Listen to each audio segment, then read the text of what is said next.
This is my fourth novel about absolutely nothing. It's the only one that doesn't contain words. The other three did contain words.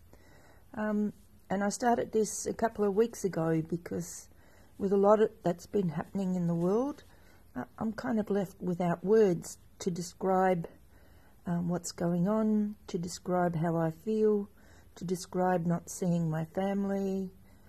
And it's a really emotional roller coaster time at the present. So I'm finding it really difficult to find words that will elaborate how I feel. I'm also impassioned about illuminated texts or books of hours. I love the fact that I often can't read them because they're in Latin. I might recognise a word or two, but on the whole I have to guess what's written there. So these are all heavily stitched. Each line is a thread of thought or a thread of emotion. It's my way of expressing what's going on in this time of COVID. And I'm working on a paper, the name of which I don't know, but which stitches absolutely beautifully.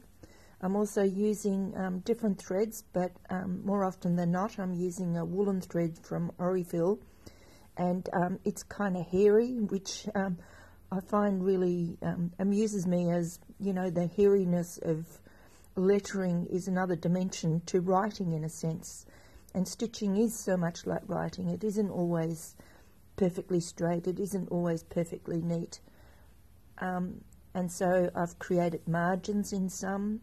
I like the fact that I can change colours. I've used variegated threads. I particularly like working on this bluish paper, but I've run out of it, so I've then gone onto a terracotta coloured paper. And even though initially my thought was I didn't really like it, I'm now finding that I really like it.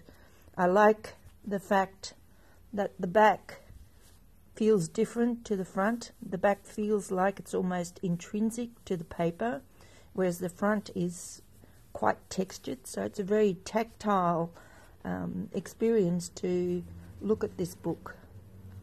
And I'm just trying to put thoughts and emotions about this present time into words. Well, actually not into words, but into stitching.